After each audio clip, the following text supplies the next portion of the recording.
to have you here today, Rosi. Thank you for taking time to talk about business unusual at Northern Trust, and especially as it relates to supplier diversity. So I'd love to start with hearing about the need for change from traditional supplier diversity to a revolutionary business diversity approach and how you undertook that. Yes, of course. Thank you, Linda. And I wanted to take a chance to thank the Corporate Coalition for the invitation to share some of the highlights of the Business Diversity 360 program. To answer your question, which is super interesting, back in 2020, we were brainstorming at a big meeting, and we were thinking about what ways to make diversity and inclusion a priority in the organization. And we started to look at what traditionally business diversity, or at that point, supplier diversity looked like. At that point, and the benchmark was more about efforts to diversify vendors and suppliers centered around contracting firms that are in underrepresented, underserved groups, such as minority-owned, women-owned businesses, and enterprises. So the focus at that point seemed to be okay as a binary dimensional approach, and it made intuitive sense. But it also limited the scope of how supplier diversity worked at that point. To call out some of the gaps that we talked about, it addresses the spend only going to a certain bucket of the suppliers in our company. It was very managed at the percentage level. A percentage of the spend was going to those suppliers. It also only focused on who owned those firms that we did business with. Was it minority owned versus a large organization? And it also excluded companies such as ours, large publicly traded companies, major professional firms, from the collective part of the program. So the end result for the supplier diversity was too often a few good results on margins when leaving a lot of the big buckets of the spend untouched. So that's when we started looking at, okay, how can we continue to do that? How can we continue to focus on minority and business-owned businesses, but also improving the areas that I just highlighted above? So that's when the need to creating a multi-dimensional program came into play. So how does it work? How does the new measure work? Yeah, after a long journey of 2 years of implementation, I can proudly say that the how does it work can be resumed in 3 questions, right?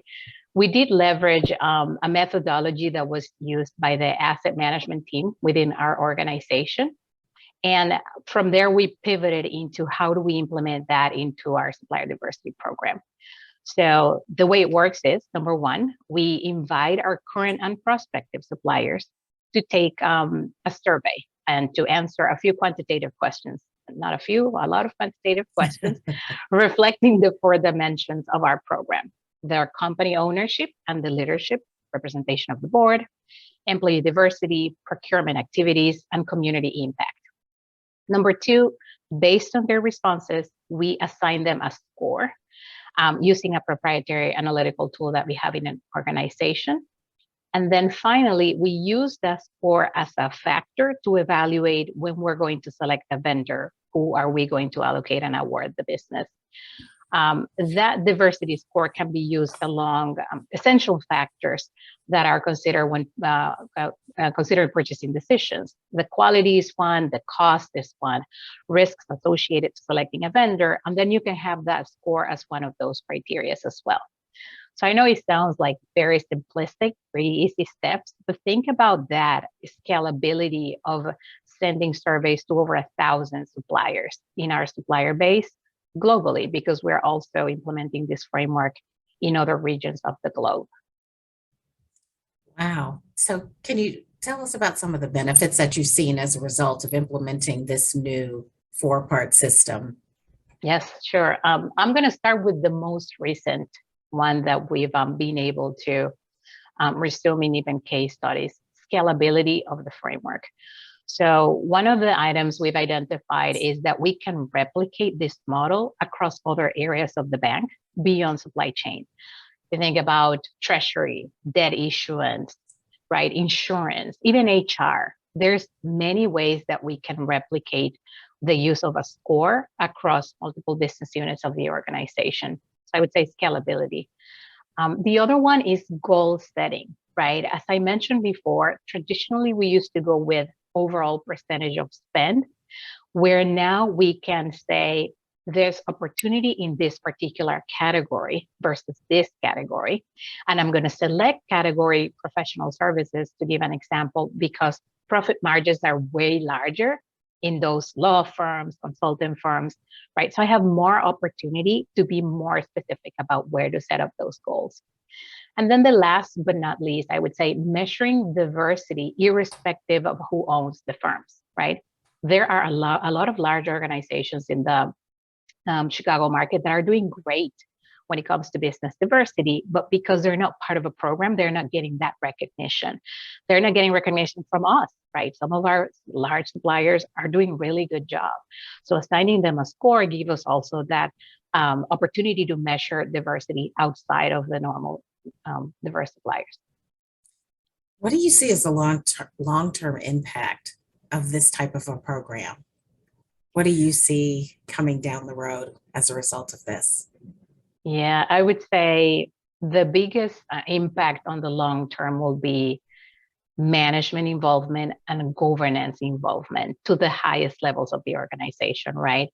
Think about having quantitative data to put in front of our executives to say, listen, some of your categories could be doing better, right? So I feel like the longer term impact of quantifying data goes toward that involvement from the highest levels of the organization, because a program like this needs sponsorship from those levels, right? And then the other piece of this would be that cross-pollination that goes along with, we've already proven the product in supply chain. We are already doing some of the cross-pollination across some of other finance buckets. But is it time for some of the business units and even our client-based programs to start using some of these models across the organization? So I think those are the two next steps for business diversity: governance involvement and cross-pollination.